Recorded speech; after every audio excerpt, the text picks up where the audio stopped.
Hey guys, this is RolloutReviews with RolloutReviews, bringing you another BIONICLE review. This time it is set number 8570, Gali Nuva.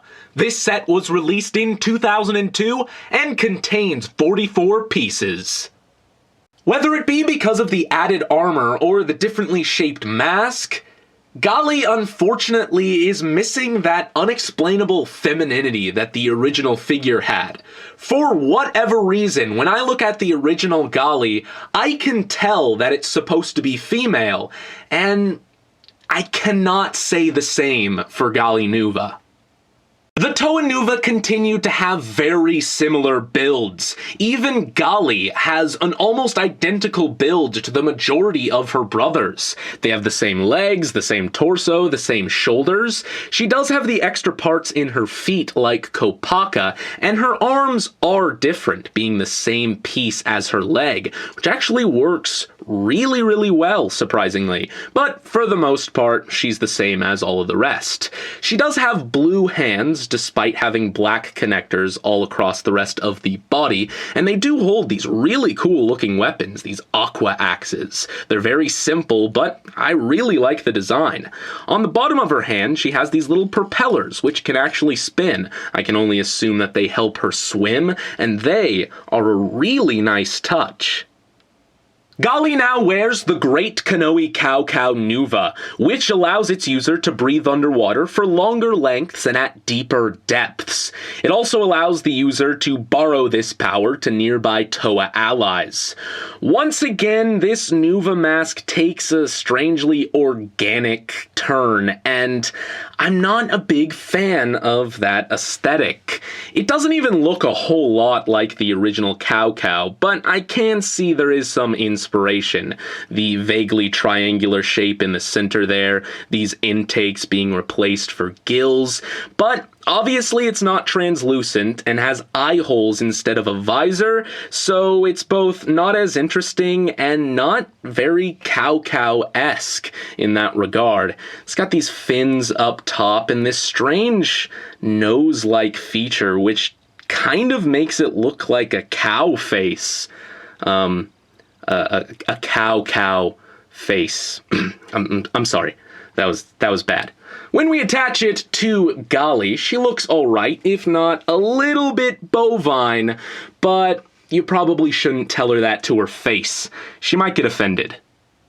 Gali's gear function works in the exact same way as all of the other Toa Nuva. She's got this extra gear back here that locks the whole system in place. This arm is attached via a black pin axle and can swing freely. If you would like to swing this arm here at the shoulder, all you need to do is slide this gear forward to disengage the locking mechanism, move this to the position you want it, and slide this back in place once it's there. If you'd like to activate this gear function entirely, all you need to do is keep it slid forward and swing away. But what is that sound? Now, this is not an issue on any of my other Toa, only Gali, and I can't really explain how this would have happened, but there seems to be a measurement here off by a fraction of a degree to where the two gears kind of grind together.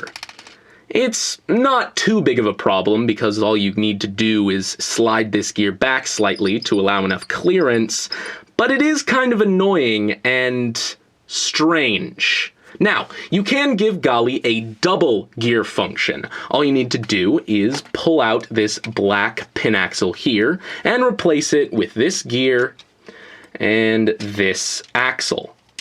From there, you just take the black pin axle from before, place it back here, and then reattach the arm. And now, Gali can swing both of her axes. Gali's dual weapon functionality, very similar to Kopaka's, involves the extra pieces in her feet. You'll notice that there's some extra pinholes in the side of her axes. Basically, we're going to take out these pieces here and slide each of the axes in the gap in her foot. This piece will slide through the axle hole there, through the pinhole in the axe and give her these swimming flippers. This works really well. Definitely one of my favorite dual weapon functionalities. These, along with the propellers on her hands, allow her to swim much faster. Just like with all of the other Toa Nuva, I found a way for Gali to store her axes on her person without the use of any extraneous pieces. Now, it is possible to mount them to her hips using the extra pieces in her feet, the same way we mounted Kopaka's swords. But instead, what I like doing is taking this gear back here and sliding it out just a little bit to allow some extra clearance back here. From there, we can take the hook that's in her axe and put that around the protrusion in her back, one on one side and the other on the other side.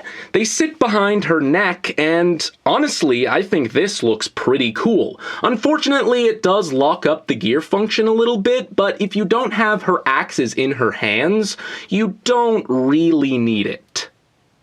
Honestly, I feel very similarly about Gali Nuva as I do Toa Nuva. Fundamentally, I think all of the Toa Nuva are much better than their original counterparts as sets, based on playability and functionality alone.